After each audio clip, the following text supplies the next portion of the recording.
आपने कहावत सुनी है, दुम दबाकर भागना? शायद सुनी ही होगी, लेकिन आज आप इसे सच होते हुए भी देखेंगे, क्योंकि बीजेपी के मंत्री अब मीडिया के सवालों से दुम दबाकर भागने लगे हैं। बेटी बचाओ का नारा लगाने वाले सवालों से भाग रहे हैं और अपराधियों को बचा रहे हैं। वैसे इसमें दो राय नहीं है कि बीजेपी का काम बस अपराधियों को, यौन शोषण के आरोपियों को और अपने उद्योगपति दोस्तों को ही बचाना है। देश की जनता से कोई भी लेना देना नहीं है। देश में महिलाओं के खिलाफ अपराध बढ़ रहे हैं तो बढ़ते रहे, उनका बलात्कार हो रहा है या मर्डर हो रहा है तो होता रहे। प्रधानमंत्री मोदी को और उनके परिवार को इससे कुछ भी लेना देना नहीं है। लेकिन हाँ, जैसे ही चुनाव आएंगे, इन लोगों का महिला कार्ड खेलना शुरू हो जाएगा। फिर तो ऐसे ऐसे भाषण देंगे जैसे इनके अलावा महिलाओं की रक्षा करने वाला कोई दूसरा है ही नहीं। इनको ही सबसे ज्यादा महिलाओं की फिक्र रहती है।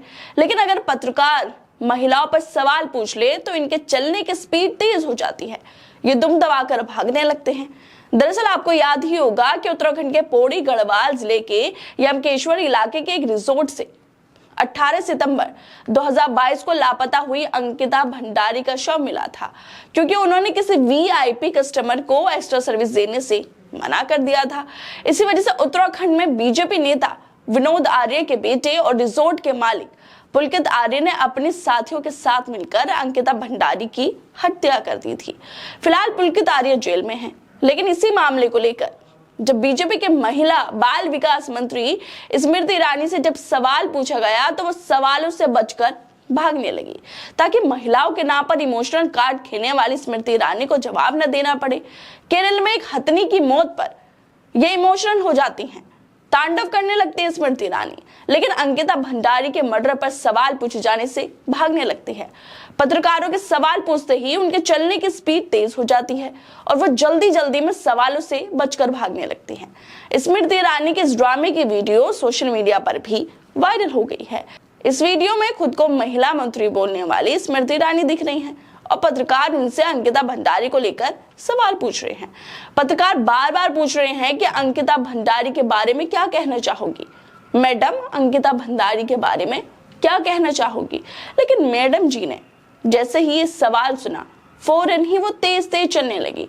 सवाल का जवाब तो स्मृति ईरानी से दिया नहीं गया, लेकिन वो पत्रकारों से ये जरूर बोलने लगी कि धक्का मत मारो। मतलब पत्रकार अंकिता भंडारी को लेकर सवाल पूछ रहे हैं और स्मृति ईरानी बोल रही हैं धक्का मत मारो। वैसे ये तो हकीकत है कि ऐसे गंभीर मुद्दे पर बीजेपी वालों की तरफ से एक भी शब्द बिल्कुल भी नहीं निकलता है, लेकिन चुनावी भाषण हो, ये विपक्ष को गाली देना हो तो तब इनके महिला शक्ति और महिला सम्मान इनको याद आने लगता है। आज भी अंकिता भंडारी का परिवार न्याय के लिए संघर्ष कर रहा है, लेकिन शोक में डूबे परिजनों के हक में स्मृति ईरानी के मुंह से एक शब्द भी नहीं निकला।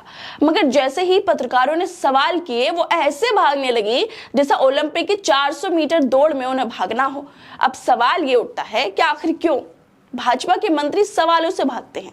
क्यों वो अपनी नाकामियों पर, अपने आरोपी नेताओं पर चुप रहते हैं, लेकिन जैसे ही विपक्ष की बात आती है तो ये फौरन बेचैन हो जाते हैं, लंबे चौड़े चिट्ठे लिखते हैं, विपक्ष को घेरने का मौका नहीं छोड़ते। लेकिन जब बात खुद की नाकामियों की आती है तो ये लोग मुंह छिपाकर भागने लगते हैं, बिल्कुल ऐसे ही जिसे अंकिता भंडारी का नाम सुनते ही स्मृति ईरानी भागने लगी थी। खैर दोस्तों, आप लोगों को क्या लगता है इस मुद्दे पर? हमें अपनी राय जरूर दें और बाकी तमाम खबरों को देखने के लिए जुड़े रहिए हमारे साथ।